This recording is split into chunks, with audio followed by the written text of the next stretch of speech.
Good afternoon, everyone. Welcome to another edition of the Path Builders podcast series, Pathbreaker. These are a series of short discussions with industry experts who talk about specific fresher opportunities, their roles within this sector, their journey within the social impact sector, providing practical insights on what a day looks like and skills required for the roles that they perform, or skills required across different roles within the social impact space. Today, we are joined by our co-founder of Pathbuilder, Amit Antony Alex. Welcome, Amit. Maybe a quick intro from your side. What you're doing in addition to building Pathbuilder. Sure. Thanks, CJ. Yeah, it's interesting to be on the other side for the change. Just a quick introduction about myself. I've been in the social impact space for about 15, 16 years now. Currently, I'm an investment director with a family foundation known as Dovetail Impact. We primarily provide grants to not-for-profit organizations across the world. So that's the role that I can currently do. Prior to this, I've worked in a social enterprise. From there, I've worked with a local NGO implementing one of their programs, to an intermediary organization that worked with early stage social entrepreneurs, to a global organization providing grants, again, to both for-profit and not-for-profit organizations. And then prior to Dovetail, was the country director with Upaya Social Ventures, which is an early stage impact investor. So been in the impact investing space, as I said, for quite a long time. And that's sort of my background. And I'm hoping to give some insights to the listeners in terms of how they could potentially think about how to build a career in the social impact space. Great. Welcome once again. And I guess we'll start at the very beginning. How did you get started off working in the impact sector? Like, what were your first introductions into the space? Sure.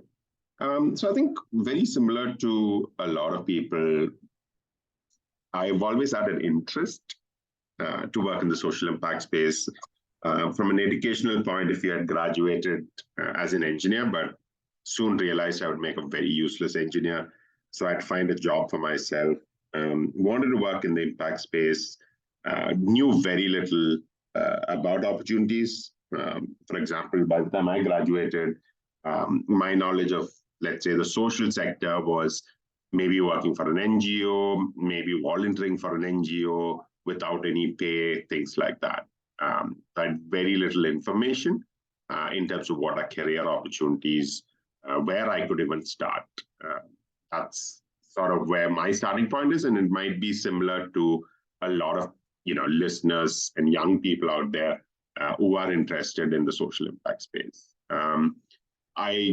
My first opportunity or my first role in the social impact space was with a startup that was looking at providing emergency service or setting up ambulance service in India. And I got my break because a friend of mine introduced me to them. They had a marketing role, and I had no marketing experience, either from a work point of view or from an educational point of view. But luckily for me, I connected with the founders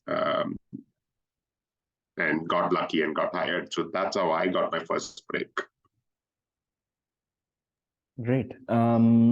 Just taking a pause, I think we're also joined by what our regular listeners would be familiar with, another co-host, Rachna, who's also joined us for this chat with Amit.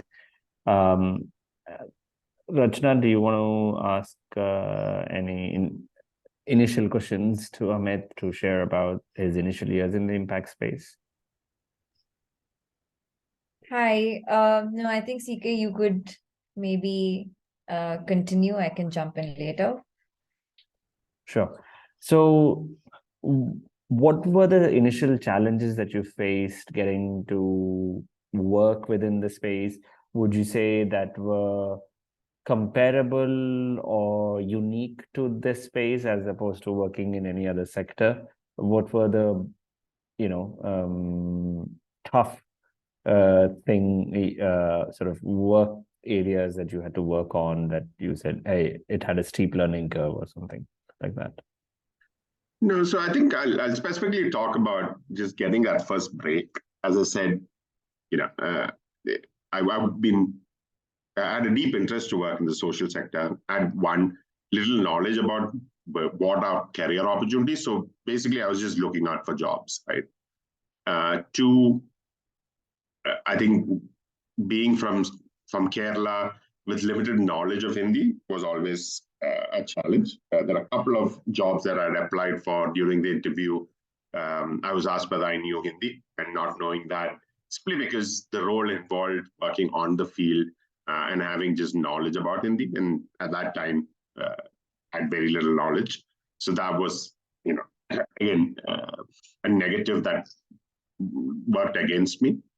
So it was just, for me, a lack of complete information, knowledge in finding the job, which is where I think just connecting with people that I knew helped significantly. People who were working in the sector, talking to them, trying to get that first break. And that's how I got my first break, through an introduction that was done by a friend. Great. And I know you mentioned the first break was marketing. What kind of work were you doing in the initial years? Not just in your first ever impact focused job, maybe the subsequent one after that, the first couple of years. What kind of work were you involved in from a role perspective? Sure. So I joined as a marketing manager for this startup that was setting up emergency service. I think I was very lucky to be where I was because the organization was growing phenomenally. We were a team of about 5 people, from a leadership team point of view, that was running the entire operations.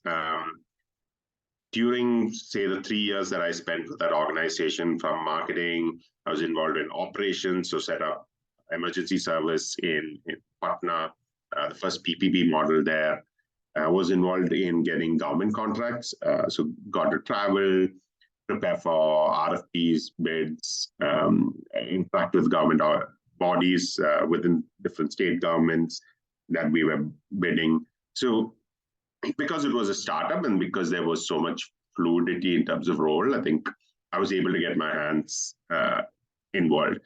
I think the important thing as a young professional is to be just open to go out and learn.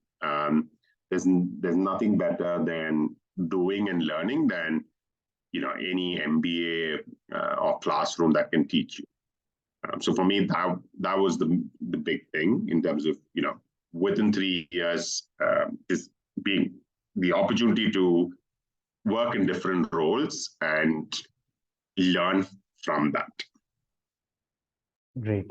And another point, sort of, now that you'd spent 3 years in a very fluid environment, and something that in our personal chat, I mentioned this to you, is your ability to transition and do, and you've had the privilege of working in different types of organizations within the social impact space and transitioning from one to the other over the last decade and a bit. What were the, I would say, motivations, indicators that said, you know what, it's time to move on,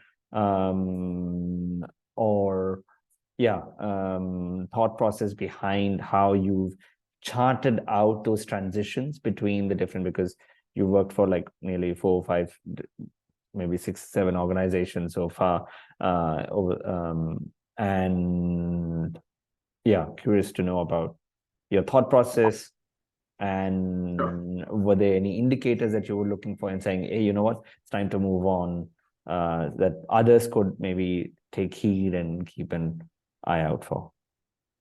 Sure. So I'll answer this question by first that each of us have different sort of motivators that drives us. So what is really important is being about honest about yourself and doing a bit of self-reflection and really understanding what really drives each of us, right? I was lucky in the sense I was able to figure out what really drives me from a job point of view. And the number one was learning, and two was just what was the challenge that I was involved in. So within organizations that I've worked with, the roles that I've usually got into usually had a good learning experience for me. So it would be something completely new or innovative that I was learning and doing. And I would love to, problem solve, figure out processes, bring better efficiencies, figure out how things work. And once it reaches a point where this becomes like a routine thing, is when I would always be like, hey, that's that point where I say, now I need to find myself a new challenge, which is why the longest that I've stayed at a role is about over 3 years. And then it reaches that point where I know that, hey, I can continue to do this, I can do this well, but what will really keep driving me is to find a new challenge. So that's personally for me, the point of inflection where, hey, I need to find a new opportunity. This is for me. My advice is for each individual, you need to self-reflect, identify what's those key motivators that keeps you going or excited to wake up and go to do your job. If you are able to figure that out, you know what is the right time to move to the next role. Right. And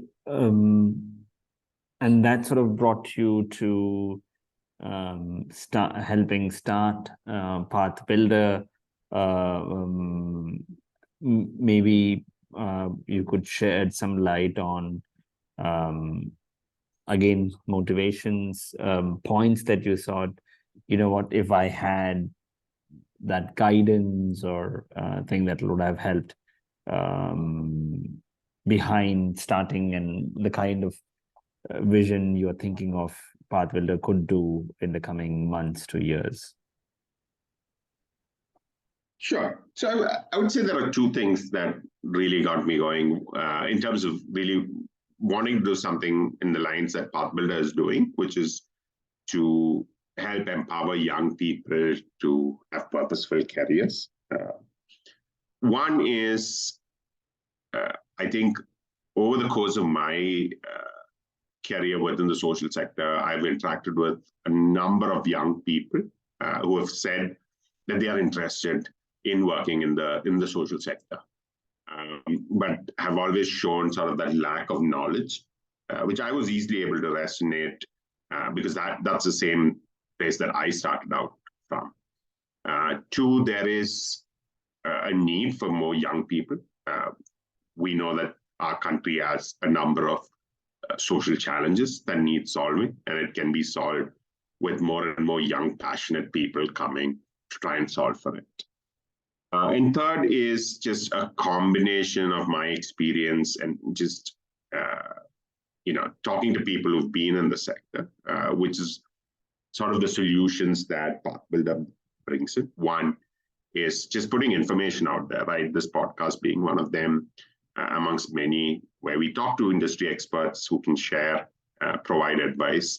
Two is the workshops that we plan to launch, which is a combination of self-reflection. And I think it's important for each of us to know what are we passionate about, what are skill set that we want to look for, and then combining that to build sort of your career so that you're passionate about what you do, and there is a much sort of higher level of satisfaction. So I would say these are the three things that sort of combine together, which is a combination of experience and observation and learning that has led to what is Path Builder Foundation. Great. No, thank you. That was quite insightful.